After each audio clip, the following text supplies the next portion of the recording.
విద్యార్థులకు స్వాగతం. హిందీ ఉపాధ్యాయులకు నమస్కారాలు. నా పేరు మహమ్మద్ తాహిర్ పాషా. ఇంతకు ముందు కవి పరిచయం ఏ విధంగా ప్రజెంట్ చేయాలి, ఏ విధంగా రాయాలి, ఏ విధమైనటువంటి ఇన్ఫర్మేషన్ ఎక్కువగా ఇస్తే పిల్లలు ఎక్కువగా మార్కులు పొందే అవకాశం ఉంది, ఆ విషయాలు ఆంధ్రప్రదేశ్ మరియు తెలంగాణ రాష్ట్రంలో ఉన్నటువంటి సీనియర్ ఉపాధ్యాయుల సూచనలు సలహాల మేరకు నేను వీడియోలను తయారు చేయడం జరుగుతుంది. ముందుగా प्यारी हिंदी मेरी हिंदी ఛానల్లో మీ అందరికీ स्वागतम. आज हम ऐसा कवि के बारे में, जैसे भक्ति पद में मीराबाई की कवि परिचय, कवयित्री परिचय के बारे में जानकारी प्राप्त करे हैं पिछले वीडियो में.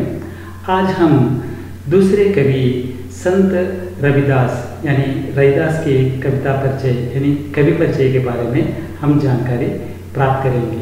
प्यारी हिंदी मेरी हिंदी चैनल को आप ज़रूर से सब्सक्राइब कीजिए और बहुत बहुत धन्यवाद. आप सभी मुझको बहुत अच्छे मूल्यवान सूचनाएं दे रहे हैं, इससे मैं आप सबका बहुत आभारी हूँ. रविदास जी का कवि परिचय हम प्रस्तुत करते वक्त कुछ ऐसे अंश को ध्यान में रखकर लिखना होगा. जहाँ तक हो सके 2 अंक वाले प्रश्न के लिए केवल 2 या 3 वाक्य लिखकर समापन करना ठीक नहीं है. जहाँ तक हो सके ज़्यादा से ज़्यादा जानकारी उसमें भरने की कोशिश करना है, ताकि जांचकर्ता के प्रभाव में आकर आपको अच्छे अंक दे सके. छात्रों देखिए, कवि का नाम है रविदास जी. इनको रविदास भी कहते हैं. इनका जन्म सन 1482 यानी 1482 वाराणसी है इनका जन्मस्थल. और इनके पिता का नाम है संतोख दास और माता का नाम है कालसा देवी. और पुत्र का नाम है, पत्नी का नाम है लोना और पुत्र का नाम है यहाँ पर विजय दास. और इनकी मृत्यु सन 1527 में हुई. ये जानकारी हम स्पष्ट रूप से एक क्रम रूप में प्रस्तुत करें तो अच्छे अंक मिलने की संभावना रहती है. बाद में कवि के बारे में जानकारी प्राप्त करते वक्त इनके कुछ महान वाक्य कुछ हमारे आगे प्रस्तुत हैं. देखिए, रविदास के 40 पद, इनके 40 पद सिख धर्म के पवित्र ग्रंथ गिर ग्रंथ साहिब में सम्मिलित हैं. ये ध्यान देने की बात यह है, गिर ग्रंथ साहिब में इनके 40 पद उसमें संकलित हैं. और देखिए, एक ऐसा पद, इसका जानकारी प्राप्त करके इनकी महानता को हम ध्यान रख सकते हैं. ब्राह्मण मत पूजिए जो होवे गुणहीन, पूजिए चरण चंडाल के जो होने गुण प्रवीण. इसका भाव बहुत अच्छे शब्द में बताए हैं. देखिए, किसी व्यक्ति की सिर्फ इसलिए नहीं पूजना चाहिए कि क्योंकि वह किसी ऊंचे कुल में जन्मा है. అంటే ఎవరినైనా సరే ఈ అర్హత కారణంగా అతన్ని పూజించకూడదు, ఎందుకంటే అతడు ఉన్నత వర్గానికి చెందినవాడని.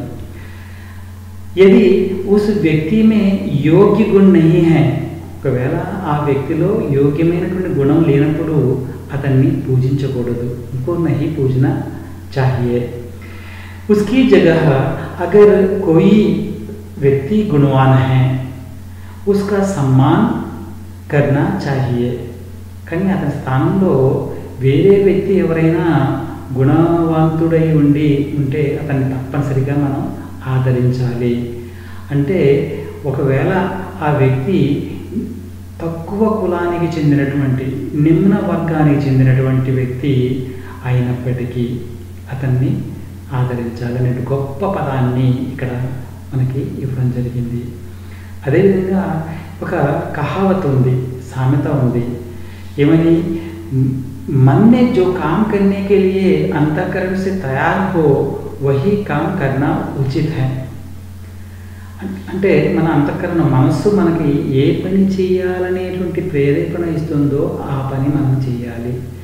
मन सही है, మనస్సు करेक्टगा उंदी। इसे कटौती में जल में गंगा के स्नान का पुण्य प्राप्त हो सकता है। गंगा जलम యొక్క స్నానము ప్రవహించేటువంటి गंगा नदी का स्नान చాలా పవిత్రమైనది। कहा जाता है कि इस प्रकार के व्यवहार के बाद ही कहावत प्रचलित हो गया है, मन चंगा तो कटौती में गंगा। अच्छा छात्रों, इनके बारे में कुछ जानकारी अब आगे प्राप्त करेंगे। गुरु रविदास जी का जन्म काशी में चर्मकार यानी चमड़े से जो जूते बनाते हैं, मोट सीते हैं, उनकी कुल में यानी उस जाति में पैदा हुए। उनके पिता का नाम है संतोख दास और माता का नाम है खालसा देवी बताया जाता है। और रविदास ने साधु संतों की संगत से पर्याप्त व्यावहारिक ज्ञान प्राप्त किया है। ये तो पढ़े लिखे हैं, इसका निरूपण तो नहीं है, बल्कि साधु संतों से मिलकर सत्संगति, अच्छे लोगों से मिलने से हमको अच्छे विचार आते हैं, अच्छा ज्ञान मिलता है, अच्छे कर्म करते हैं, सुकर्म करते हैं। व्यवहारिक ज्ञान से ही रविदास जी ने ज्ञान प्राप्त कर लिए हैं। जूते बनाने का काम उनका पैतृक का व्यवसाय था। जूते बनाना, चप्पल जूते बनाना ఒక పైతృక అనే వాళ్ళ తండ్రి నుంచి వారసత్వంగా వచ్చినటువంటి వృత్తి చర్మకార వృత్తి। और उन्होंने इसे सहर्ष स्वीकार कर लिया। దీనిని ఆయన ఆనందంగా స్వీకరించారు, सहर्ष स्वीकार कर लिया है। कुछ ऐसे लोग होते हैं अपने वंश से आने वाले जो भी कार्य हैं उसको नकार कर नई सीखने के लिए कोशिश करते हैं, लेकिन रविदास जी ने अपने पैतृक वंश से आने वाला जो भी कार्य है वो कार्य करने के लिए उत्सुक रह गए।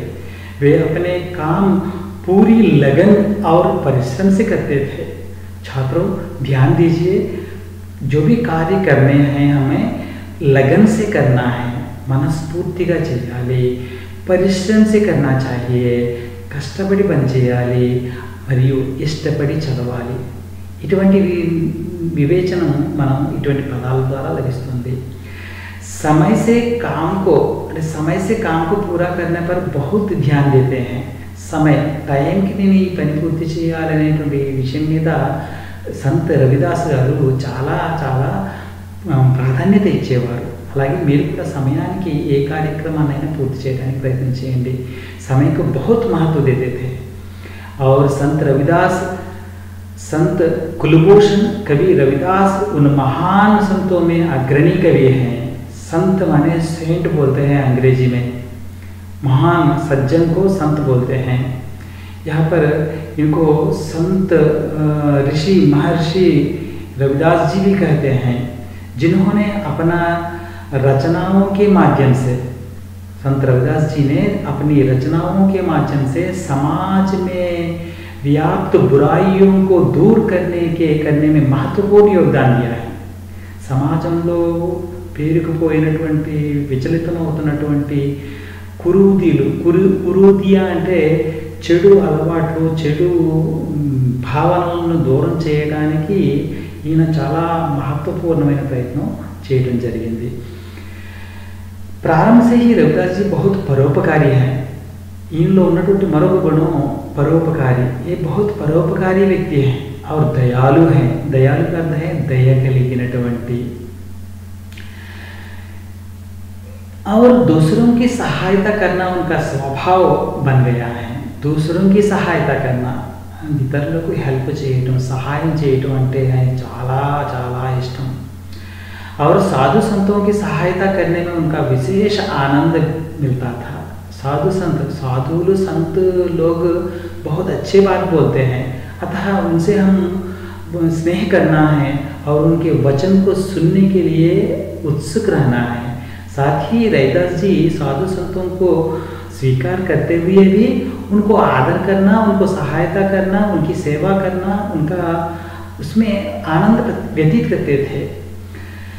उन्होंने प्राय मूल्य అంటే बहुत से అంటే ఈయన చెప్పులు అయ్యి కుడుతుండేవాడు కదండి, ఆ ఆయన చాలా చాలా తక్కువ విలువకే మూల్యం లేకుండా ఒకసారి డబ్బు లేకుండా డబ్బులు తీసుకోకుండానే సాధువులకి సంతులకి వాళ్ళకి చెప్పులను తన యొక్క जूते दे देते थे और उनका व्यवसाय का काम करते हुए शेष समय తన పని తాను చేసుకుంటూ ఖాళీ సమయాల్లో ईश्वर भजन भगवान का भजन और साधु संतों के सत्संग से व्यतीत करते थे ఈ విధంగా చేస్తూ ఉండేవారు वे स्वयं मधुर तथा भक्तिपूर्ण भजन की रचना करते थे ఈయన వాయిస్ తన యొక్క స్వరం మధురమైన స్వరంతోనూ భక్తిపూర్ణంతోనూ उत्साहंगा भजन చేస్తూ ఉండేవారు उन्हें भाव विभोर